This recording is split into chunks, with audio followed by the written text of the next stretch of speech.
Hello, everyone. We're going to give folks just a couple minutes to get into this webinar, and then we'll get started.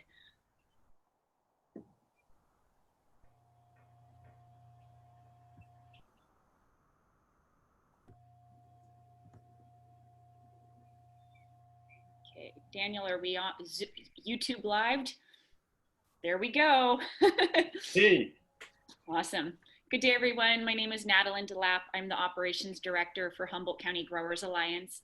HCGA is the trade association representing licensed cannabis businesses within Humboldt County. And we are pleased to bring you a whole week worth of education at this Cannabis Genetics and Bioethics Conference, which is produced in partnership with Hendricks Farms.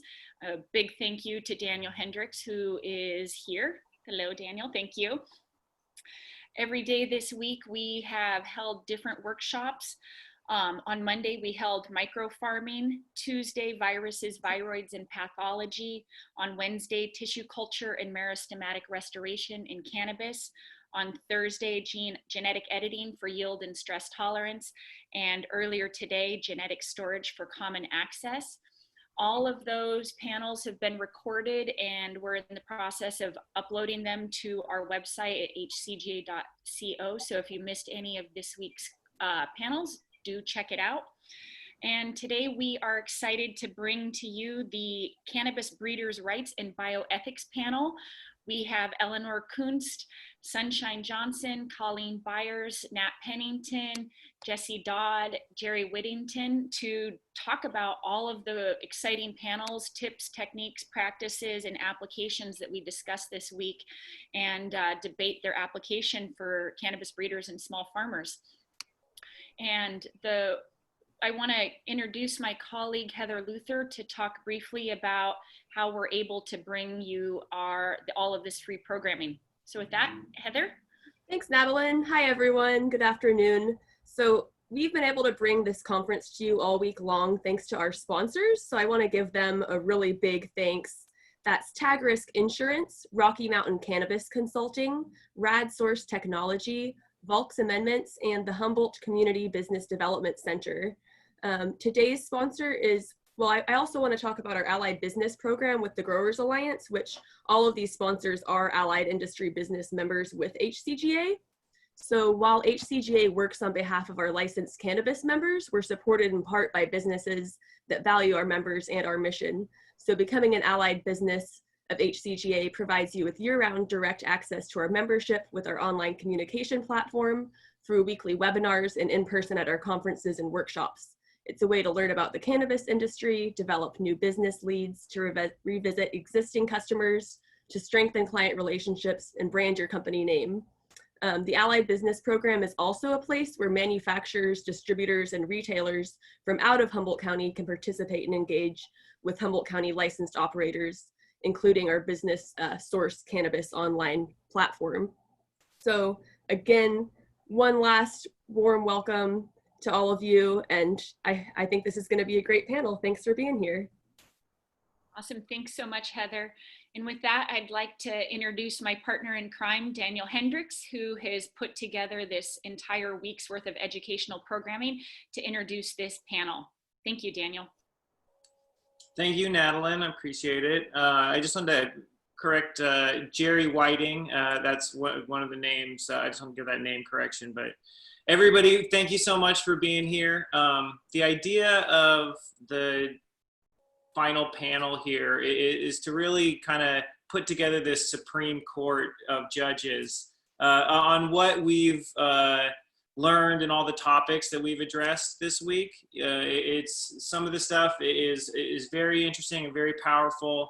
All of it can really change the way cannabis genetics operate and all of our farms and how they operate. So we love all of these people. I do personally, and I think that they're excellent people to voice some of the opinions, and we really want everybody to get involved and help us shape the policy through discussion. So thank you, everybody. And I'll introduce Colleen, who's going to do a much better job than anybody could ever imagine to host this panel. So thank you.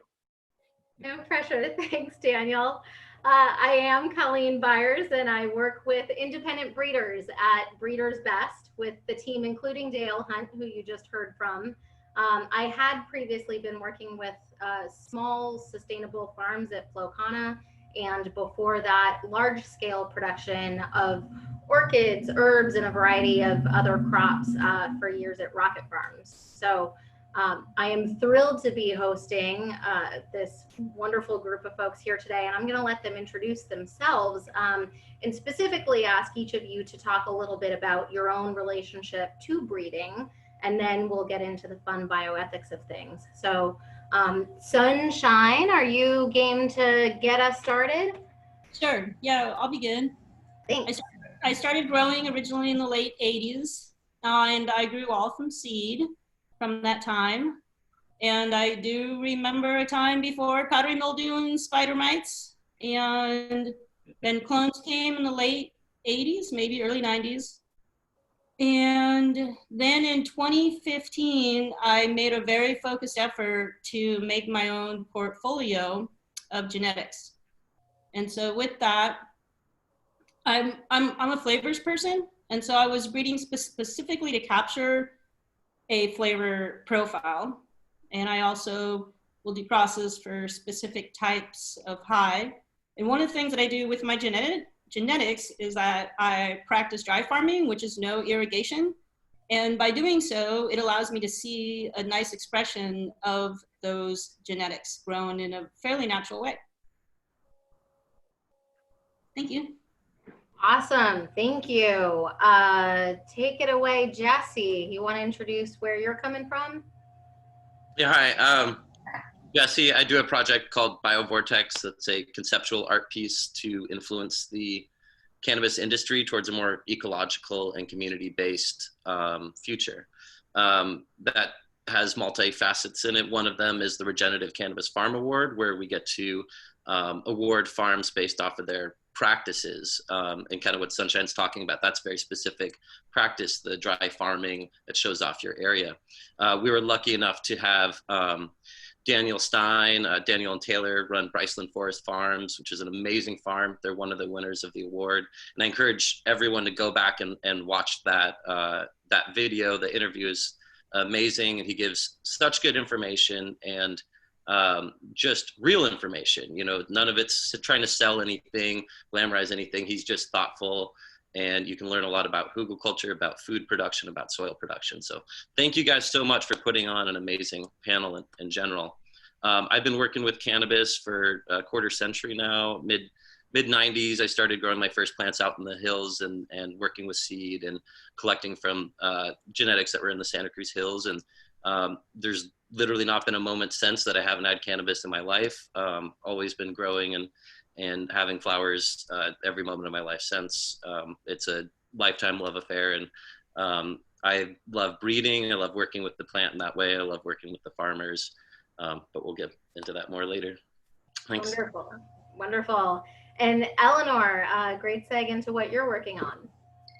Yeah, hi, it's really wonderful to be here, especially on this panel. I'm really excited about the conversations we're going to have. My background is really with medicinal plants. So I'm a trained herbalist, and I have my PhD in population genetics, and I've always worked at that intersection between agriculture and wild plants in my scientific work. And I am one of the co-founders of LeafWorks, which is a genetics company that specifically focuses on identifying plants using genetics and producing genetic-based tests to help propel farmers forward. And I'm also a co-founder of the Candor Herbarium, which is a cannabis herbarium, which gets us back to our roots of how we really define plants. Very low tech, kind of the opposite end of the spectrum to all the high-tech genetics that we see going on, but exceptionally fundamental and almost more valuable in a lot of ways. So the work there has really brought me into the cannabis space, because in working with plants, and in particular medicinal plants, we have a long history of documenting them. Our first herbariums were of medicinal plants, and they later grew into this exceptionally important botanical resource. But the medicinal plants really bring me here, and so I'm excited to continue to talk about that. Excellent. And Nat, can you talk about the work you do bringing cannabis to the world? You got to take yourself off mute. There You go. Thank you very much, Colleen. And I am the founder of Humboldt Seed Company and have been here in Humboldt since 1995. And, I think we definitely help a lot of cannabis come into the world. So that always feels good. And since it's such an amazing plant, and love to see everybody here on this panel. I'm honored to be here, and I guess I started really breeding in early 2000s, late 90s, and did a whole bunch of work doing fish biology stuff, and worked to do fish restoration and undam the Klamath, and now certainly cannabis definitely consumes most of my time. But I love the topics in the panel, and I'm excited to watch it unfold. Awesome. Us too. So Jerry, take it away. Where are you coming from? I'm the outlier in the crowd. I don't consider myself a breeder or a seeder. I've been around the plant for 50 years, I guess. I've been working with medical cannabis for almost 8 years. I come in through the CBD route. I'm an old friend of Martin Lee of Project CBD. I'm writing a book for him. My son and I started LeBlanc C&E, a small family company, almost 8 years ago, distributing clones and seeds. I'm a collector. I had a software company until last year. I wrote barcode software because I'm OCD. And so I'm a collector of hemp and cannabis genetics. My motto for the seed bank has always been broad but shallow. As I said, I had a barcode software company. I'm totally OCD. I collected art with the money I made at a level that ended up in the Smithsonian's National Museum of African American History and Culture. So today, there's this intersection I'd like to talk about between the last 35 years that I've worked in the software industry, and the last 7 or 8 years I've worked in cannabis. And to that end, at the request of DJ Short on a panel we were both on at HempFest several years ago, I wrote the Cannabis Breeders' Rights, which is a schema that allows breeders and seeders to convey their wishes and intentions to growers and end users with regard to 3 things: propagation, sales, and attribute. And it's based on Creative Commons. I, like many people, have written everything from freeware to public domain to Creative Commons and commercial software. And the interesting thing is Azalea Software and LeBlanc C&E, barcodes and cannabis, I have the same lawyer. And the 2 corporations were set up for one purpose: to build, sell, and license intellectual property, IP. And so to me, the Cannabis Breeders' Rights is a schema, a wireframe that allows seeders and breeders to have control over their IP. And as cannabis and hemp become mainstream big bucks business, my fear, like DJ Short's, is that the people ultimately responsible for the plant will be left out of the spreadsheet when the money gets divvied up. Great. And we will definitely come back to that. Absolutely. So my own graduate research focused on bioethics of emerging scientific technologies, which I gotta say, I'm a little surprised to be actually coming full circle to now, and that somehow bioethics is useful. But I want to start us out on what you left us with, Jerry, which is something we study in the psychology of bioethical discourse, which is the rhetoric of hope and fear. And rather than letting that be something that lies inherent in our conversation, I thought we could start by naming it and speaking to it briefly. I know, Sunshine, you and I had a good conversation earlier about your perspective on this, especially, you're coming from a place where you're a farmer, you're a breeder, you're a businesswoman at the heart of this. Can you start us off once again by speaking to some of your own hopes and fears in the bioethics of breeding? Well, my hopes really are that people will just have a very open curiosity. These genetics are fluid, and it's important to just be in the moment with it and enjoy what you're smoking, when you're smoking it at that time. And we don't need to get too crazy about it. And just to have a curiosity, because there's so many flavors out there. There's so many things to try, and to have an open mind to newness. And conformity is just rampant in a commercial market. And so that concerns me. I see this in winemaking in particular. And so we just always want to be fostering curiosity and an open-mindedness for new things. And then my fear is that market forces in particular will just crush us. And so market forces, everything that you produce and you put into the commercial market, it has to be marketed. And so market forces are things that dictate what's good weed. Now, someone come across and tell everyone, hey, this is what good weed is, and everyone jumps on that bandwagon, and they're missing out. That's why it's important that everyone stays open. And part of that openness is the willingness to want to discover what it is you like with no judgment. And so this is my concern, is that market forces will begin to limit what people can experience. And that genetics, even as a breeder, if you're not careful, you might lose something good because you didn't follow it through, or you didn't give it to enough people to try, or like whatever it is. And so it's just important that we can just maintain doing our work and not having it just get lost and misunderstood. For sure. And I know, Nat, you had spoken a bit about some of your fears, especially picking up on some of the earlier tracks, both earlier today as well as Eleanor and Dr. Benke talking yesterday about gene editing, and you want to pick up the conversation with how it relates to some of what we've already talked about this week? Yeah, I mean, I imagine that a lot of people on this, listening in, and the fellow panelists, we are, many of us are really on the same page and have a lot of the same kind of convictions and morals and things like that.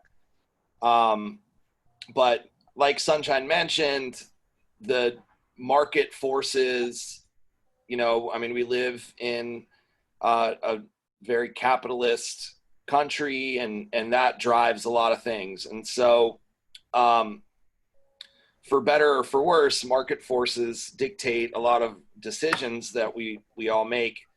And I think, cannabis is a new,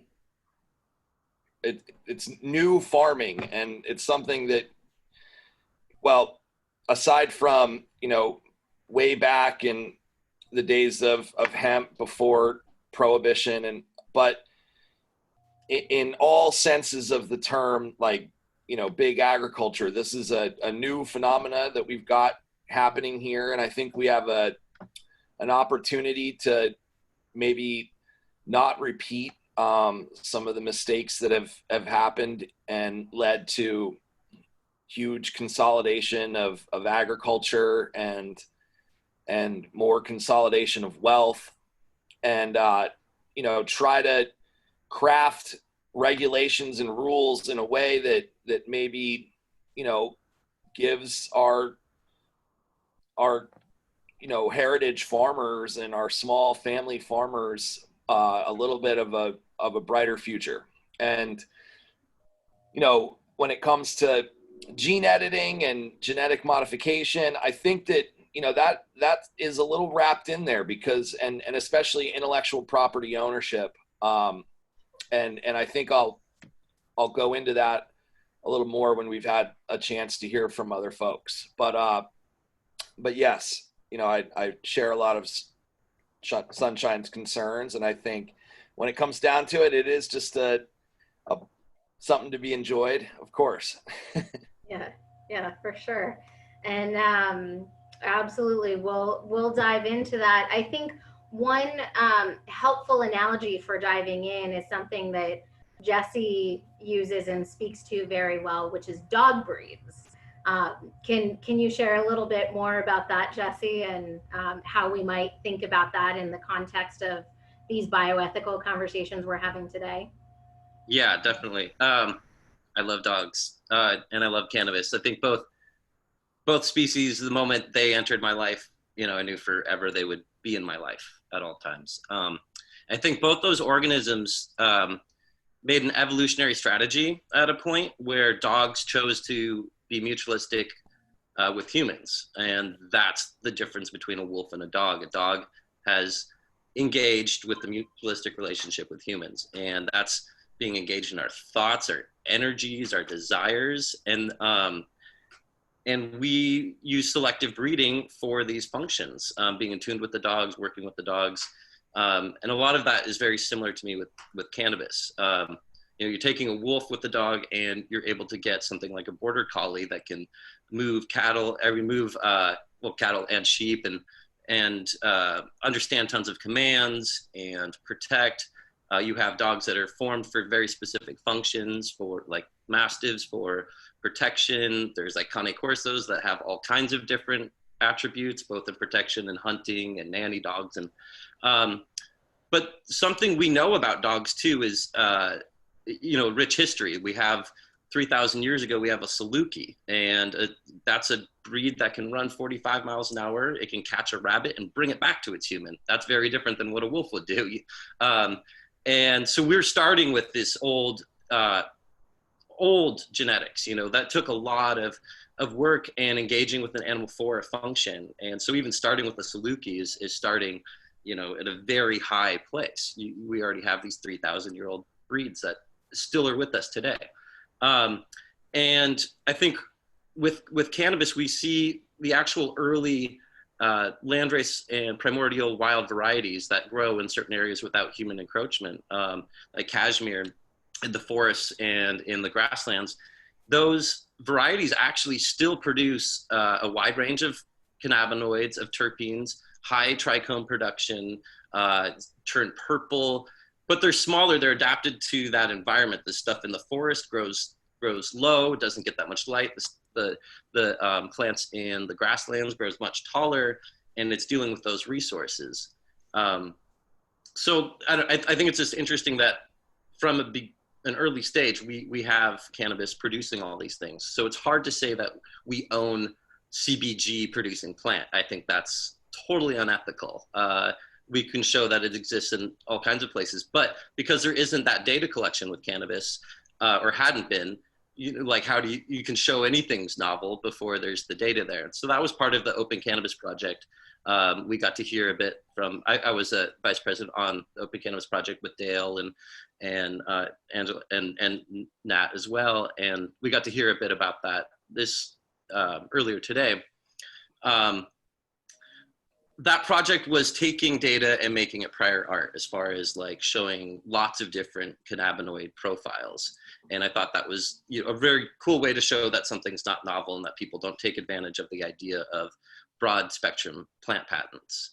And in the world of dogs, though, we have specific breeds and we have breeders, and we can go to different locations. Like, let's say we're talking about a Rhodesian Ridgeback. It's like, well, we know they were bred in South Africa areas, Zimbabwe, like, and we know that, well, Rhodesian, and we know the person who is doing that breeding. We know the person who developed that standard, and then we know different breeders that have worked with that. And they work towards a breed standard, and they create pedigrees. And nobody owns a border collie. You know, nobody owns a Rhodesian Ridgeback, but they do create contracts with the people that are getting their dogs, like whether they're going to be showing it, whether they're fixing it, whether you're going to do specific health checks. And it's people are passionately working because they want to make the breed better. They want to bring it to a standard. They want to increase the health, or they want to increase the function or the beauty of that particular animal. And I think it's very similar in cannabis. We should be doing this as a community. We should be doing it in specific locations. We worry about monocropping. Well, that's not an issue if we're working with breeders for locations, for the appellations of an area, the terroir, the climate of that area, as well as what does that farmer want. We can breed for high production in different aspects, just like a dog can get a rat or it can guard. We can get the right trichome for a hash production. We can get the right terpene profile. We can get the right cannabinoids or high THCV or whatever it is for a medical use. We can do that. We know the THC alleles. We know how to breed out THC. And so like we have hemp, which is really still a cannabis indica for a lot of the fields that are being produced for high CBD production. And it's just, breeding out that THC allele, the combination of BD and BT. Allele is basically, you can know what it is. Type 2 is a little more difficult to play with, but anyway, I'll leave it. Yeah, no, I mean, I think that's a great note to bring Eleanor into the conversation, specifically with regard to some of the genetic work that's being done. And perhaps, Eleanor, you can catch folks who are joining us today but weren't able to join you and Benke yesterday with a little bit of that distinction between gene modification and gene editing. And if you can speak to also what are people's concerns and what are some common misconceptions that you might hear that would be helpful to address. Sure. This is something that's near and dear to my heart as a geneticist. I think we forget that these tools are really quite limited. We think that they're going to solve all of our problems and they're going to take over, but the genetic diversity that's held in the community is really the gold. And that's really the most important aspect of moving any of these plants forward and maintaining the amount of phenotypic diversity that we see and the immense amount of not only chemical differences that we see plants producing, but also, every other agronomic trait you can think of. Height, just like what Jesse was speaking of, how, you have a huge range in height and form and color and smell. And so it's a really exciting plant because of that. And a lot of the GMO and gene editing work that's being done is really exceptionally pointed and focused on biomass or disease resistance, but it can't also carry through all of the diversity, right? So you can take a single plant and change it or modify it in specific ways, but you're only having an impact on one particular type. And so I don't think that we should be worried that GMO cannabis is going to take over. I think that the traits that make cannabis exceptionally useful for medicinal purposes and also intriguing for our own personal relationships with the plant are much more varied and colorful than just having plants that are disease resistant. So we have to make sure that we as a community of purchasers that are influencing the market really continue to demand diversity and not just plants that happen to be resistant to botrytis or something. So I think that's important to remember, that we as buyers really influence the plants that are in the market. And yesterday we had a really great talk just about what GMO is and what GMO is not. So GMO is a really difficult term because there's no fixed definition of what a genetically modified organism is. So the lovely breeding examples in dogs that Jesse was just referencing, selecting breeds like Rhodesians to hunt lions, right? Those are complex traits. And so GMO in its greatest sense is exactly that, selective breeding towards a specific trait. And when you get into the nitty gritty of GMO, when we think of GMO, I think as a community, when we're hesitant towards the technology, the biotechnology aspect of it, it's really about plants that have been altered by taking foreign DNA and and moving it into a novel organism. And so this can be between different species. It can even be across kingdoms, which is kind of crazy. So taking DNA from a bacteria and putting it into a plant.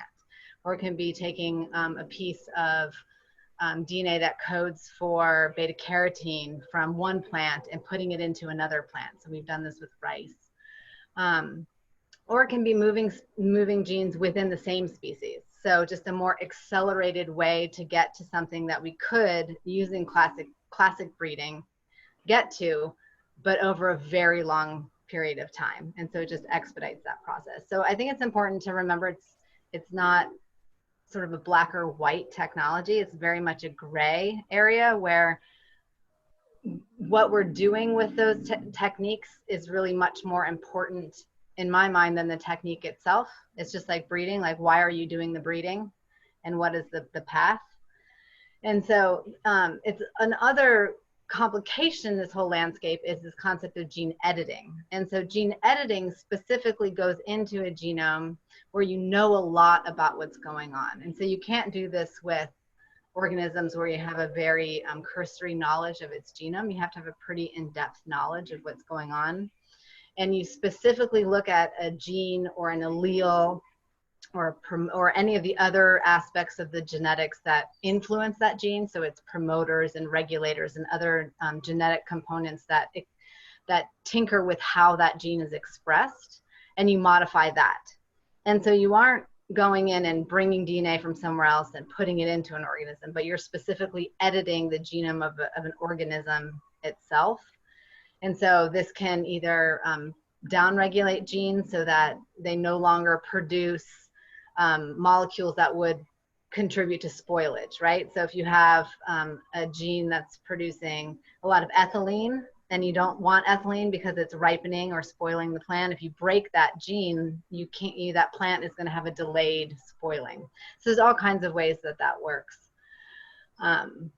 So I think that sort of gives a summary of what we were speaking of yesterday. But I think it's really important for us to remember that those are so targeted, and they're using specific plants that, you know, they're never going to be able to keep up with the diversity that we already have within the community. Yeah. So then let's bring this back to what Jesse was saying before about heirloom versus land races. And Jesse, do you want to expand a little bit on the designer hybrids, the poly hybrids, and then Eleanor, perhaps you can bring the herbarium into it as well. Yeah. I'd like to touch on something Eleanor just said too, and the reason why. And I think that's really important when we're talking about why we're breeding and what our relationship is with it. And, you know, for me, I want to learn from the plant, and I want to do things that will benefit farmers and benefit patients. And I don't want to own anything.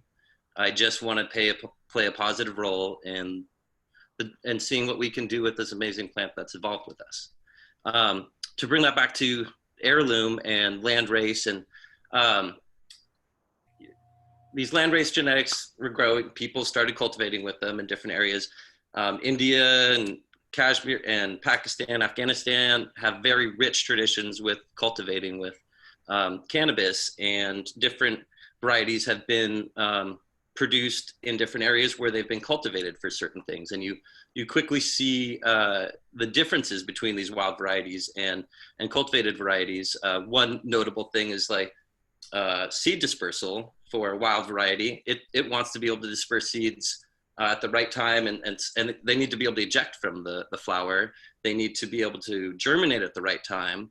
And so in general, you get really small, really sharp, kind of lemony shaped seeds that can eject out, and then they germinate really slowly too. And they want to make sure that, you know, temperature is right, that it's not going to germinate too soon and die because of it being too cold. So you see these very different adaptations that are happening for it to survive really well on its own in the wild. Cultivation, on the other hand, you're getting seeds. The seeds that you keep are the ones that stayed in the plant. And so you get instant morphology changes in the thickness of that seed. And also the germination becomes very easy. You want to keep the ones that germinate really easy too and quick. And so I see that, you know, with stuff that I breed, I get this immediate germination. These wild varieties, it'll be like a long time of the right temperature and moisture for them to open up. One of the things I was noting though is these early varieties do have all of these attributes. So I don't think we can even begin the conversation of saying we own any of this stuff. But we can work on it and we can put it out to who we want and we can make licensing agreements and all of that. But I do think we need to honor the cultures that have brought this. There's 10,000s or thousands of years, tens of thousands of years of tradition and of cultivation with these varieties. And I want to give a shout out to the Indian Landrace Seed Exchange and Breeders Without Borders. Deepak, who does eRasin on IG, he goes around and he documents these wild varieties that have not been affected by human encroachment. He also shows how human encroachment affects those. He documents the different cultures, the hash making, and he makes this information very available. And you know, that's such important work. And I feel honored to be able to work with these things and make hybrids from, you know, with Mazar or Hindu Kush like we did back in the 70s. These are the genetics that we worked with way back when we were making our hybrids from what we might have been getting from South America, you know, brought back with the Kushes and the Mazar that were brought over and making all these different hybrids. And those, you know, it's cannabis indica. So we see the same kind of genetic hybrid thing happening. And you know, the cannabis sativa thing, I don't totally want to get into, but you know, in India, so cannabis coming from India, we have lots of different ranges. We go almost down to the equator and we're up, you know, like we have varieties at 9 degrees above the equator and then like some at 30 degrees north. That's going to be very different, you know, in how they're going to grow. So we have tall varieties that get lots of sun. We have thin leaf, but we have thin and broad leaf and tall and short versions of similar genetics. They've just adapted in different areas. So I think it's like, just because a plant's tall and has thin leaves, that doesn't mean it didn't come from India. It might have came from a different location too. So it's really neat to see the genetics and be able to learn more about what you know, we were originally working with, and then also knowing what exists right now. These same communities are still cultivating these amazing varieties, making very unique hash, and yeah, I really appreciate having that information. Yeah. And then back to the herbarium, how does that tie in to some of the concerns and questions people have, Eleanor, about genetic preservation? Oh, sure. An herbarium is just a spectacular botanical resource. It's a resource that's used for all kinds of different purposes, but its primary utility is definitional. And so if we find a new species in the wild or we develop a new cultivar, in either of these scenarios, the first thing you do is make an herbarium specimen. So you press that plant and you write a definition about that plant. So it really describes all the important attributes of that plant. And the importance of an herbarium in this particular context, and especially for cannabis, is that we do have, just in the talk we just had earlier this morning, some of these overarching patents that have come out. And if you don't have ammo to present to the patent office saying that, no, this particular chemical profile is not unique. We have 7 or 8 different plants of different evolutionary histories that have this particular chemical profile. You can't make this utility patent. It's not permissible. You know, without these kinds of resources, you don't have the ammo to fight back for those types of situations. So documentation is really important, and it also puts things out into the common space. And so any plant that's been traded for over a year is considered public property. I think that's something we forget. And so most of these plants aren't even in a position to be owned by anyone, which is really, really important. And it's important for us to document these plants so that they stay in that arena of common good and common utility. And herbarium is a really nice thing because it can also tell you a lot about how these plants interact with their environments. And so if you take samples of the same plant grown in different areas, you can start to understand what environmental factors are driving the phenotypes that we're really interested in. Sorry, I've got a fussy baby over here. And so in using the herbarium in all of these different scenarios, you know, it can be used for farmers to make good decisions about what they're growing on their farm. It can be used to document things that you've been working on so that you can go back to them. So Jesse has a really extensive breeding program, or Nat's breeding program. And so they're going to document these things, and then they can show, oh, I've actually moved this population forward. This is the work I've done. And then you have added value to show that you've actually put in that time and work to then move your plants from, you know, a more heterozygous state into a more homogeneous state. And I think it's really important when we talk about land races and wild populations to know that they're also an exceptionally important group to document so that we don't lose the information that's held within those groups. And I think that this is also a very important aspect of tissue culture, the ability to preserve plants for long term. And you know, it's hard with an annual, right? So if you want to keep something going and you have something unique and special, it's really hard to keep it alive with space and time, and it might not be the thing that you're cultivating for your farm to generate your income, but it's something that's important to you for other reasons. And so tissue culture can be an added tool in your toolbox to facilitate that. Thank you, for sure. Can we linger on tissue culture for a minute? Because we talked about that earlier this week, and also talked earlier this week about viruses, viroids, issues with pathology. Jesse, I know you can speak to perhaps a brief history of pathogens and pests in Humboldt. And Nat, I know you've experienced quite the history with regard to bans on GEs and GMOs. So we can get into that in a second. But Jesse, you want to start us off with pathological issues? Yeah. So I think tissue culture as a tool is very exciting. You know, over the last couple decades of watching the progression in Humboldt. You know, Sunshine talked about growing before you ever saw powdery mildew, you never saw spider mites, or growing from seed. I had the same experience, but it was about the time that, the Cushes came in, that, that became more popular, that you started to see a bit more spread of powdery mildew and also spider mites. And then some of that was happening at dispensaries too, as far as having clones and people, all of a sudden you bring something in, and before you only had your own selected clones from your seed plants, or your seed plants. And so you weren't seeing that stuff. And then, people have to deal with that. Like, so people start growing a whole bunch of OG, and you can sell that pound for $4,000 or not be able to sell it at all because it's got powdery mildew on it. People started doing things like using Eagle 20, the mycobutanil, and that was a pervasive problem until people started testing for it in the legal market. And then all of a sudden you can't do anything with it because it's a pervasive systemic fungicide. So that was a kind of a saving grace. Anyway, so I was growing varieties that didn't have powdery mildew, didn't have spider mites.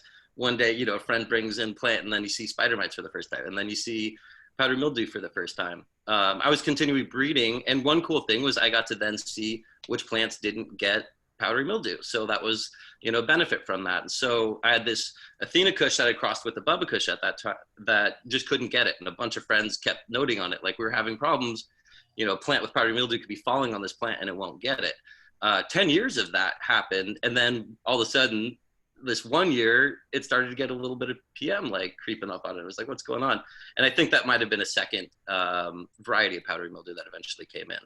So around this time, people are starting to see issues that they don't understand. The flowers aren't being that meaningful. You see brownings, hairs on the pistil. You see,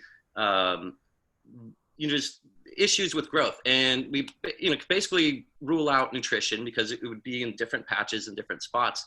And I started seeing that issue. And one day I was just like, okay, I'm looking at this leaf under the microscope. And sure enough, there's all these freaking monsters under there, these horrible little like mites just going to town. And it's like, what the heck are these? And start looking up and like, oh, there's these similar ones that attack bell beans and sometimes citrus, and it says broadmite, and nobody knew what that was. You can't see them, they're too small. You need like 40 to 100 times magnification to really see them.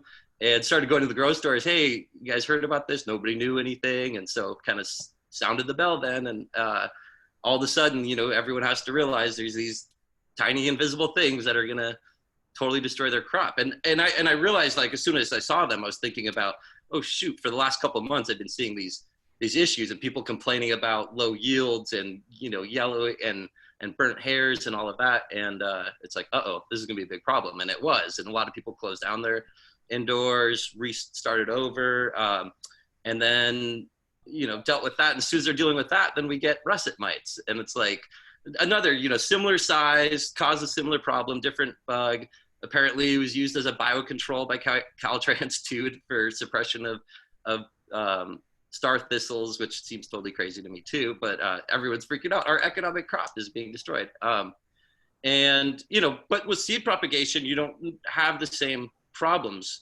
Although when it's being used as a biocontrol, then even seed plants can get it if they're nearby, you know, areas that might already have broad mites or russet mites in this case. So then all this, you know, now we're seeing these tiny visible things that, you know, can destroy our yields.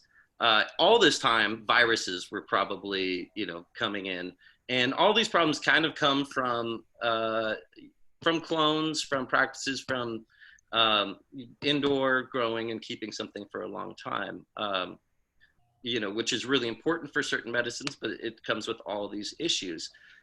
So it's really nice to be making seeds with these important stuff all the time and continuing that, because you're not going to, you know, necessarily keep a clone forever. So now we have tissue culture. We can keep that for a long time.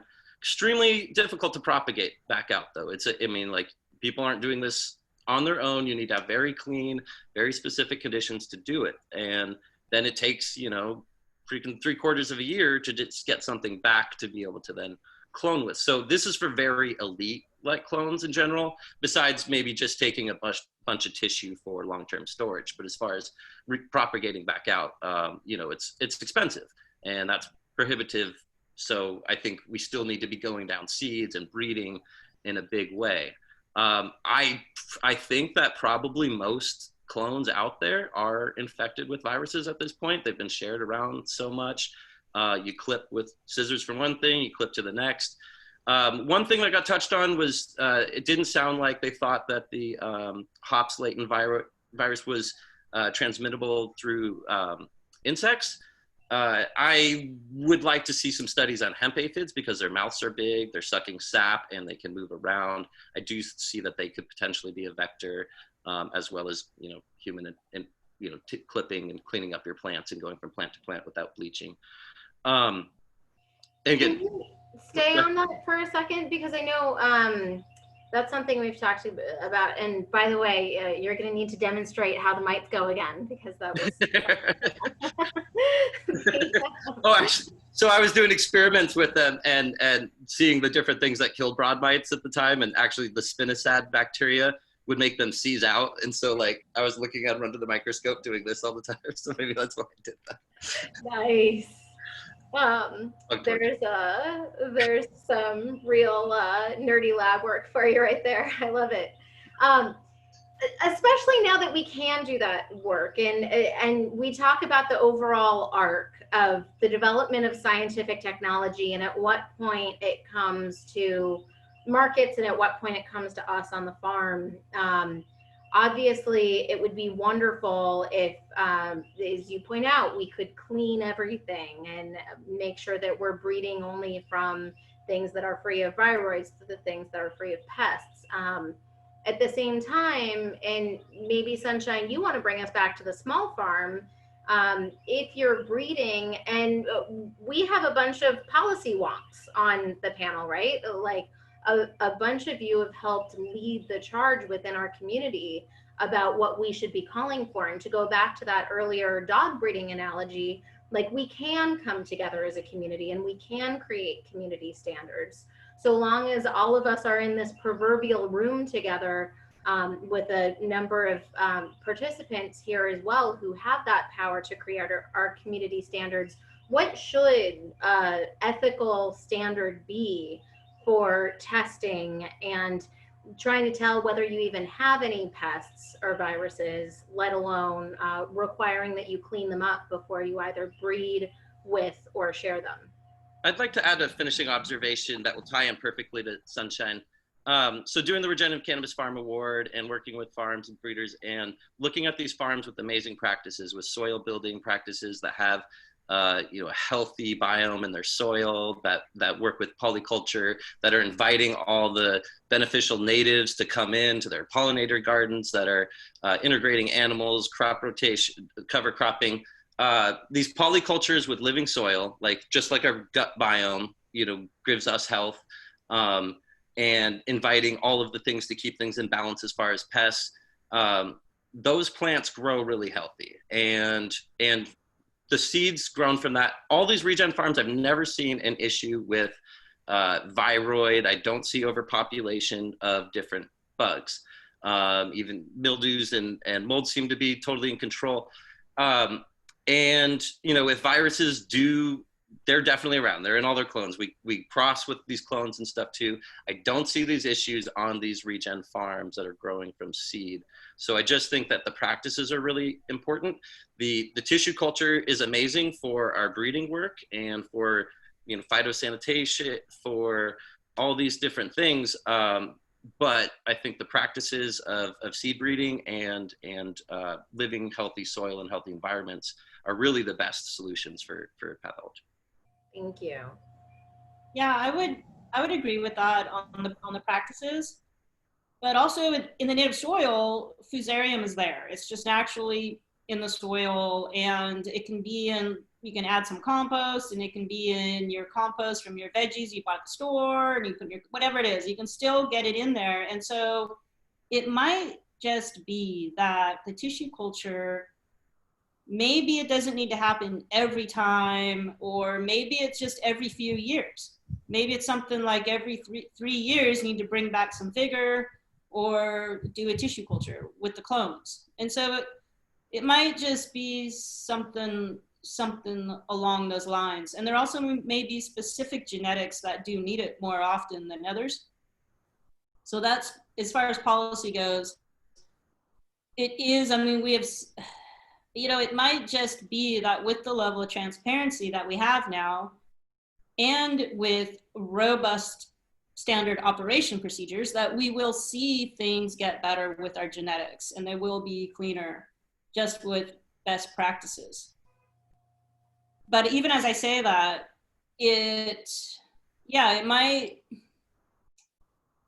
I think that people who are purchasing commercial plants with time, it will clean itself up with better practices. But it's good to have tissue culture as another tool and something that can be done. Cool. Let's transition that back to Nat and some of your thoughts about those local bans on GEs and GMOs and how that might be helped with labeling. Can I go back for a second? Absolutely. I hear the community talking about shared goals with regard to pathogen and disease-free plants and clones. As a product manager for 3 decades, what I hear is an SOP manual shared by a distributed work group or a distributed team or a tribe. Has anyone started at the top level and said, here's our goals and here's how it breaks down into achieving those goals, and have the Humboldt community sign off on a shared SOP manual, standard operating procedure? Because then individuals can measure their progress and the community can advance those practices as time goes on. Yeah, that's a thought. I hear Eagle 20, I assume, Jesse, you're not a big fan of Eagle 20. Is that in writing somewhere? Is there a good list, a bad list, and it's up to you gray list? Oh, well, no, any product being tested, it shows, and it's very pervasive. So if you're using it at all, you'll fail. You won't be able to put it in the market at all. It needs to be in writing. To me, you start. That's our regulatory laws. Like you can't. No, I'm saying as a community. Oh, sure, yeah. The community standards. The thing about standards too, like that's going to be very different between like indoor cultivation, outdoor, and tissue culture. And there definitely are some very specific standards that you do want to adhere to if you're going to go through the cost of regrowing something out from tissue culture, doing the testing to make sure it's viroid free, and waiting that year to be able to repropagate those varieties. Yeah, you damn well want to have really good quarantine practices, really good sanitary practices. You never want to reuse scissors on something else. I even encourage actually bleaching your clones. You can soak, I'm all about living soil and all that stuff. Yeah. You bleach your clones, like it doesn't hurt the plant. You rinse it back off and you've killed a lot of things, and it's just one other way to stay sanitary. Yeah. And I think sorry, Colleen. No, go ahead. I was going to ask you to chime in with your thoughts on especially that balance between community standards and legislation, because I know this is something you've thought a lot about. Yeah, well, and I think, we're talking a lot about standard operating procedures, and there's a big difference too between, clone crop propagation and propagation with seed or germplasm propagation. And for those, I know Daniel's on here, he runs a substantial clone nursery, and there's a lot, you really do have to, if you use Eagle 20 even 5 years ago and cut mothers of mothers, and it can still show up. And so I think a lot of us, we've learned from that for years ago, and I think it might be good as we kind of turn around and look at ethics. And I think for folks that are out there listening that aren't maybe as in depth and haven't don't know what everything they're testing for in California. It's interesting because when you look at regulation, and we're regulated to not use pesticides, and so all of the cannabis that's sold legally in California does not have any pesticides in it. But does that mean that it's grown organically? A lot of people assume that does mean that it's grown organically, but that is not the case at all. You can use as many chemical fertilizers as you want and still pass all the tests for the California cannabis requirements. So I think that, what Jerry's talking about is good in that respect. And I think, when we talk about genetics and, what Eleanor said earlier about how it's really up to the consumer, and hopefully the consumer does demand diversity, and that will help us as farmers and help us as breeders and help just in general not to have monocropping and that kind of agricultural consolidation that happens. But I would like to say, that isn't necessarily the trend that we're seeing in California right now. And it seems to be, unfortunately, that there are certain factors in a cannabis genetic that the consumer deems to be all important, be that, THC, or whether it's a specific, strain name or whatever it may be. And I think that's something that we could improve with education. But, with that in mind, that, we maybe can't just depend completely on the consumer to make the right choice all the time. I have something that I have been thinking about for a while that kind of ties back into Dr. Venke's talk earlier about doing genetic editing on cannabis. And I guess just to be totally clear right out the gate, I'm not opposed to genetic editing or, genetic modification across the board, but I am a major advocate for small farms and for our agricultural community in cannabis that we've developed. And, that basically small farms have been going extinct for the last, 50 years at an alarming rate. And essentially, you know, a lot of the policy can, in a way, be sort of blamed on that. And, you know, like our current agricultural secretary, Perdue, said that, you know, it's either basically scale or get out, and that's your only option as an American farmer. And because cannabis is new, I think we do have this chance to maybe try to have policy not help us to not repeat history and not have like consolidation of and just big ag and turn our beloved sacred herb into just this commodity that's kind of tossed around like a, you know, rag doll in a capitalist society.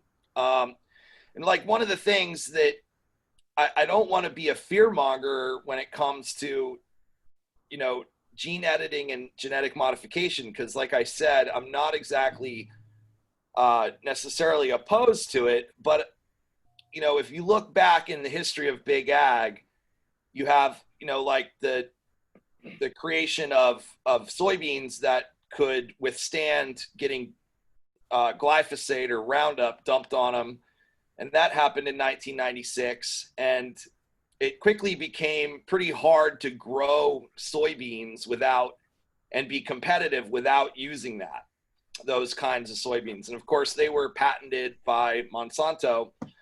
And so then Monsanto, wanting to protect their intellectual property and their investment, if they found anyone even, you know, growing their own soybeans that just so happened to have pollen from their patented Roundup Ready, would go after them. So you had like a case that the small farmer Vernon Hugh Bowman lost against, essentially that was an inadvertent use of those genetics in growing his own food or his own crop.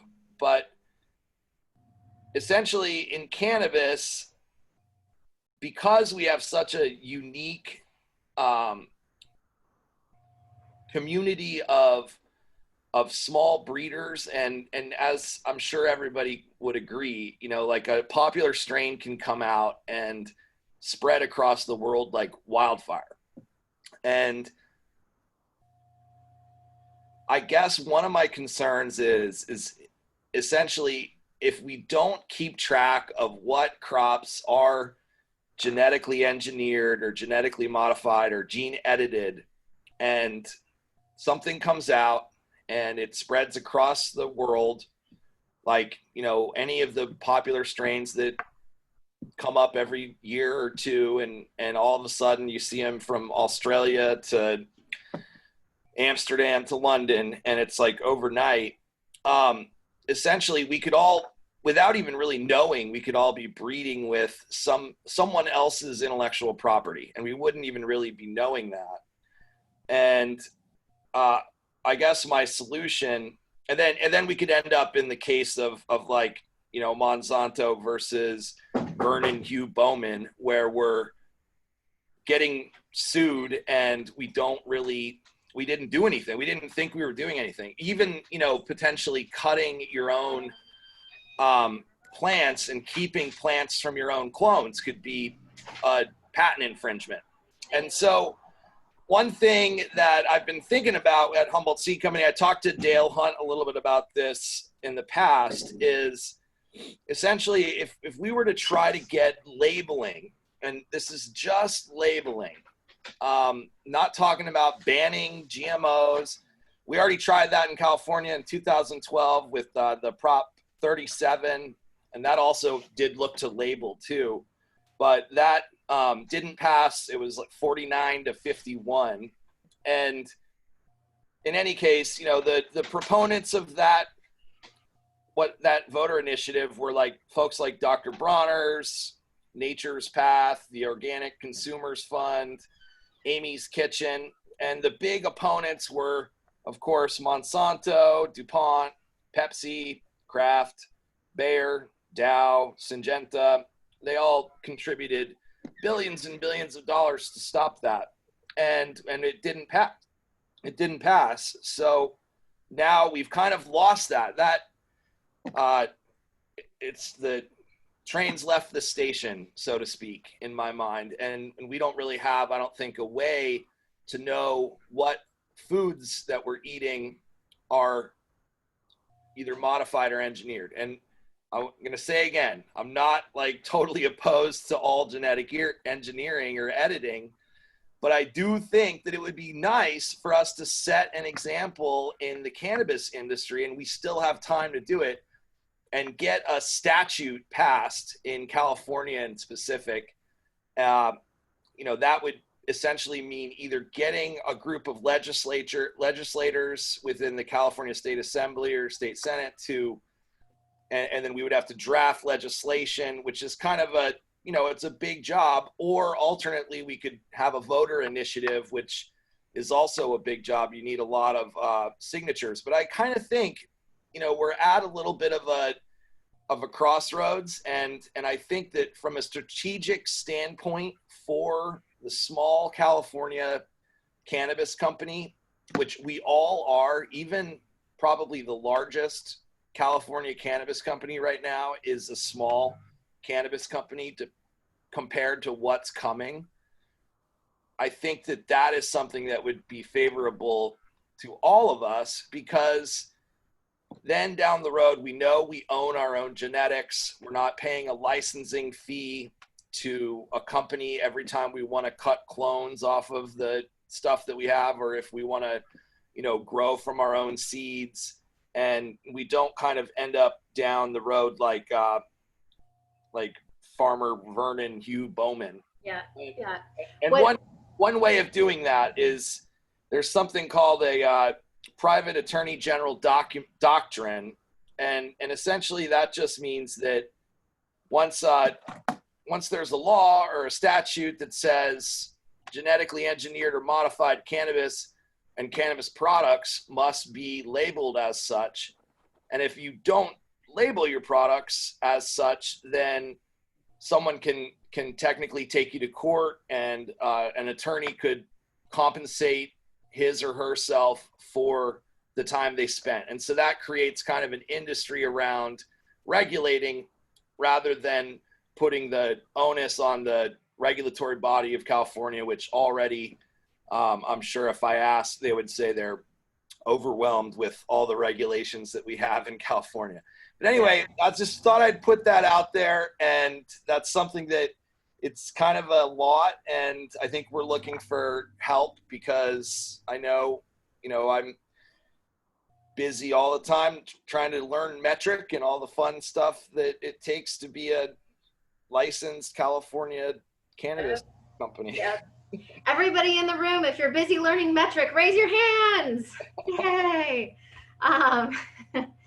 So on that note, I do want to bring it back to a couple other solutions and do a quick time check. And I think we're all good to go until 2:15 if everybody else is. And then if anybody does have any questions that we can address quickly, go ahead and throw them in the Zoom chat box, and we can try to get to a few of them in a lightning bonus round. What I like, Nat, about what you were proposing is that, especially from that bioethical perspective, we all have different moral frameworks, and some people may choose to make decisions about their own cannabis breeding from a utilitarian perspective that's about maximizing the good that can come from it.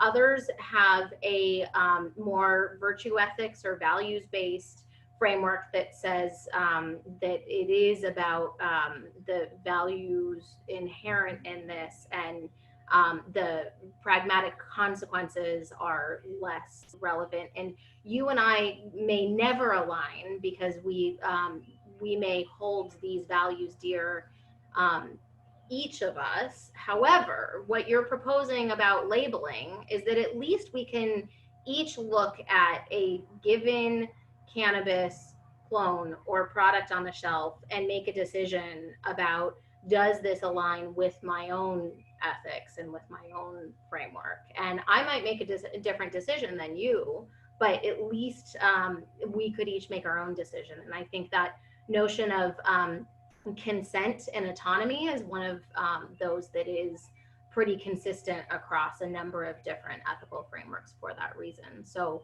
as far as a policy battle to pick, that certainly is one that I think a number of folks in the community can get behind for sure. I know Sunshine is working on some cool things within your own business that I want to share as a solution to some of these bioethical issues we've raised. So Sunshine, do you want to speak to how you're tackling ownership issues? Yeah, the way that I'm doing this is that after I've explored a strain and I've decided that this is good, it's time to release it, I'm turning it into its own brand. And by doing that, I'm giving it original art. And the idea behind that is that I can license not the genetic, but use of the brand. And what that does is that allows me, because one of the things about having your own seeds is that if another grower grows them and they don't grow them to your standards, word's gonna get out, oh, that's such a horrible strain. Oh, I'll never grow it. Oh, they can't grow it to its fullness. And so by licensing the brand with that agreement comes the standards, so that when the consumer sees that art, they know, they're like, oh, there's gonna be quality in that jar because it comes with quality standards.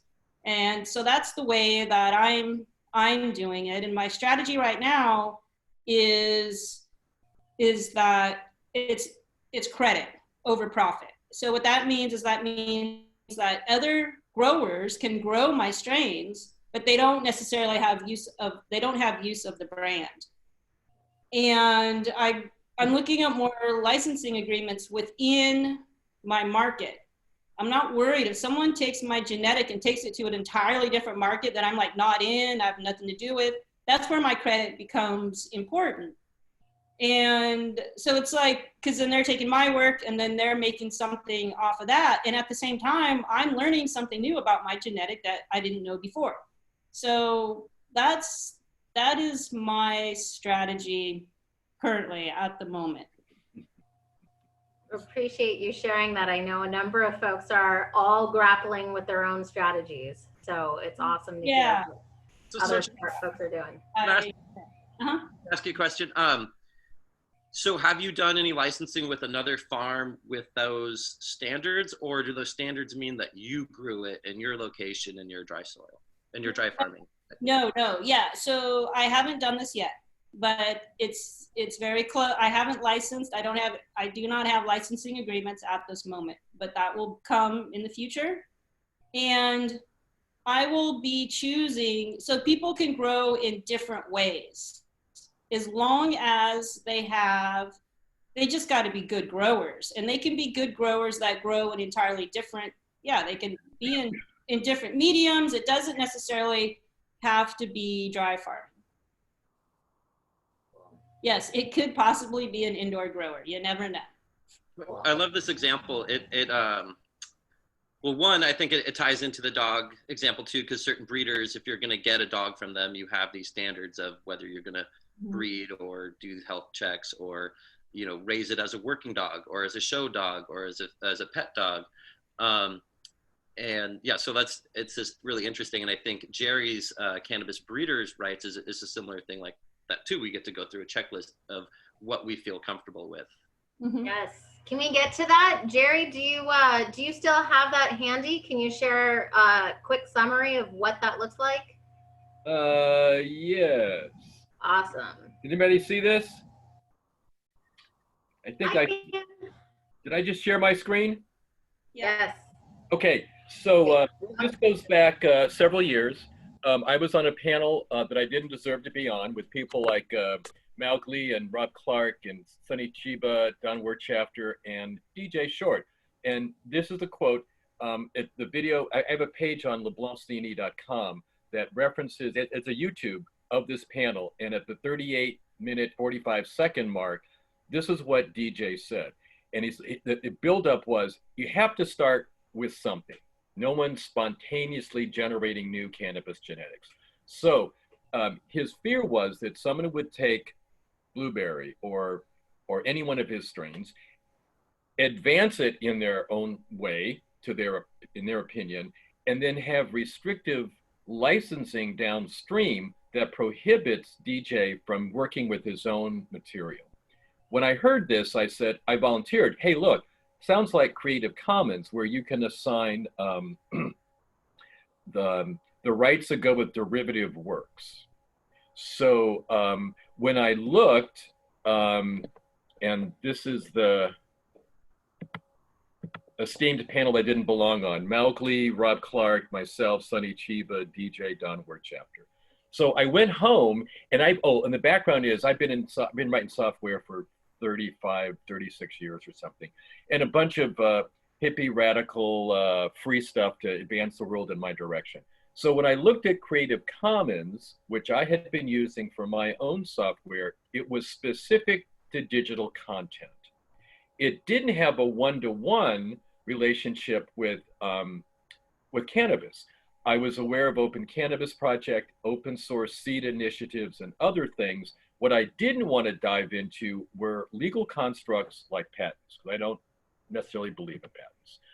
And so there, again, CBR was inspired by Creative Commons. It's a licensing schema that allows a breeder to convey their wishes and intentions to the end user, to the grower.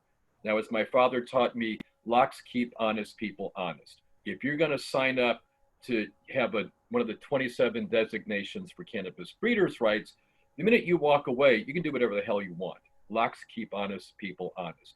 But at least it provides a framework, a shorthand, a standard where breeders and seeders can say, oh, look, there are 27, I chose number 4. Here are the terms. It's on academia.edu as a reference. You can elect to subscribe to it or not.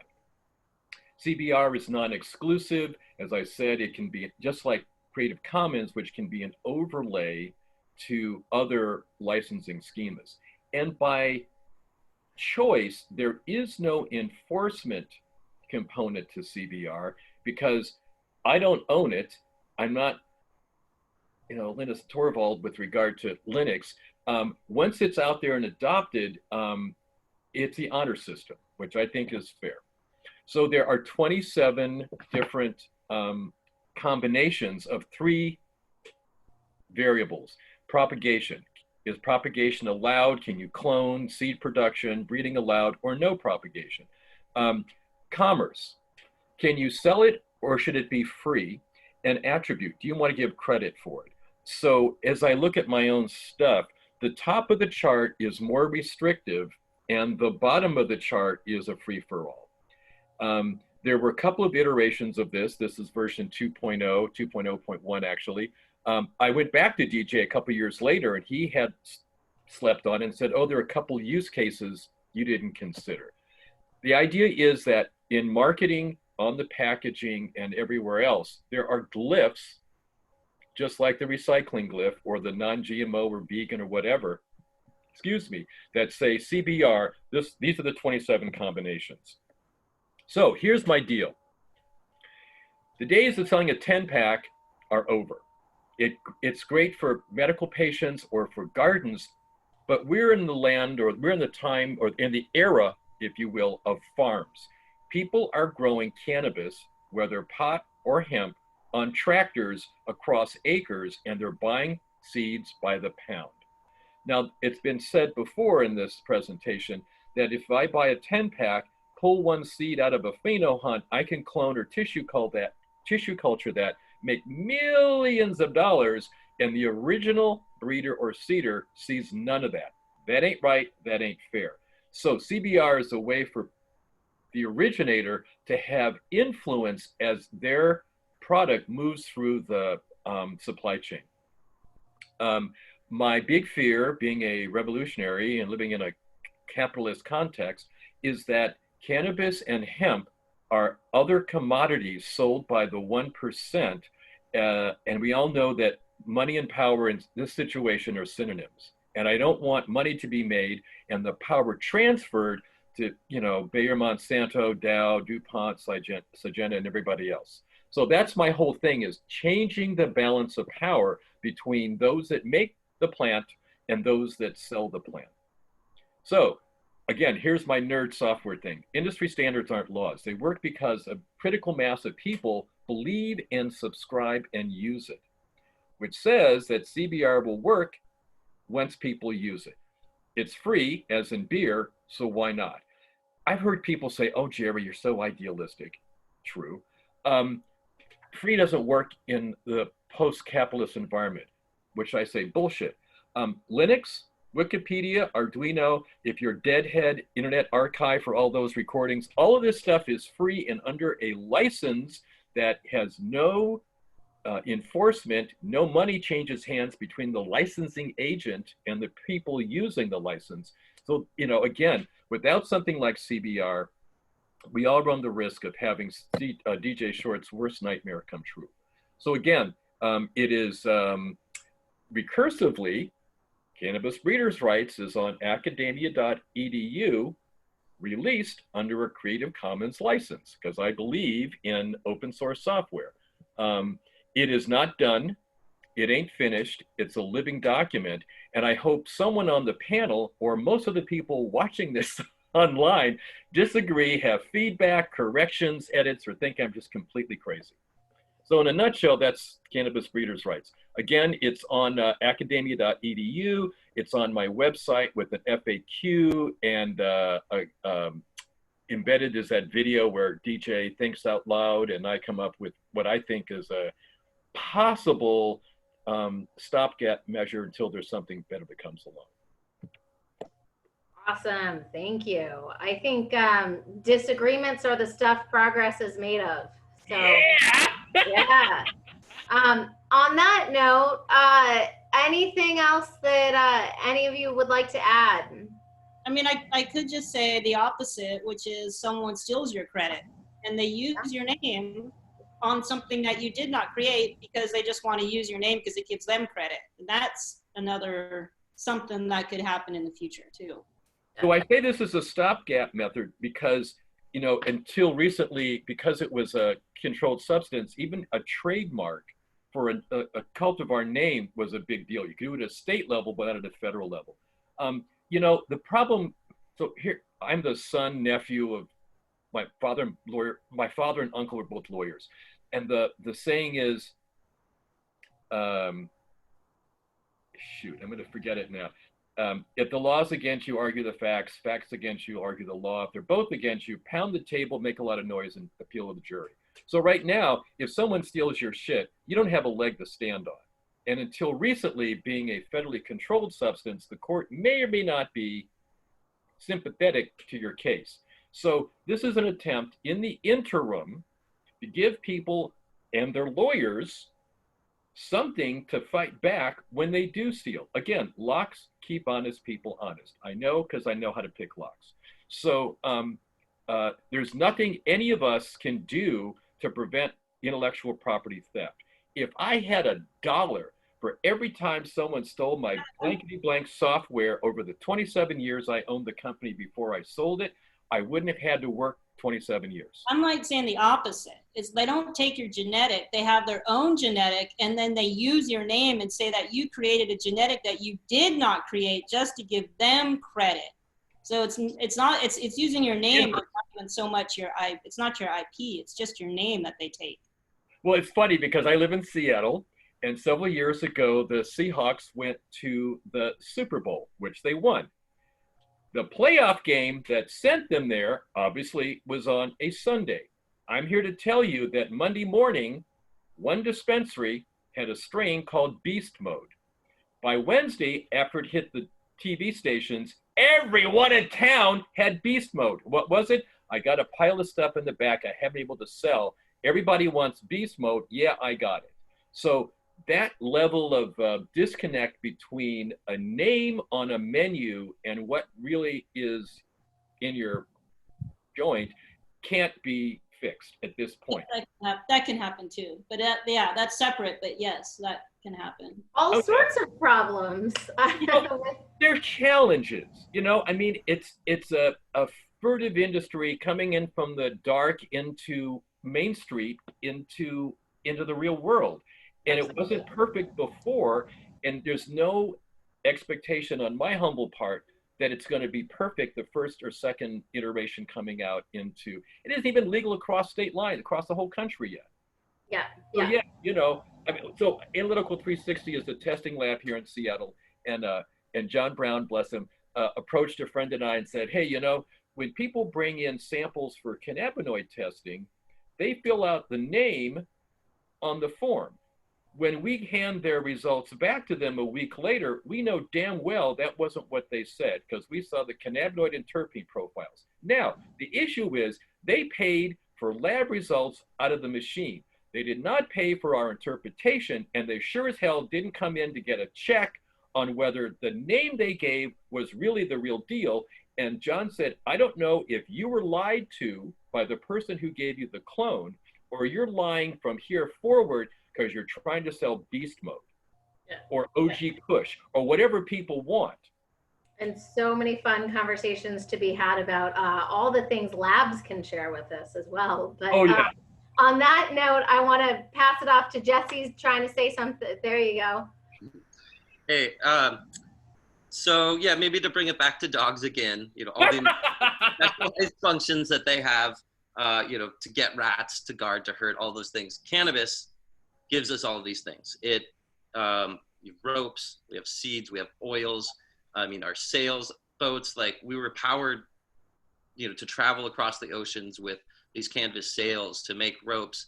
And then the medicinal qualities and cancer, epilepsy. I have firsthand viewed this be the best medicine in the case of some of the most serious illnesses.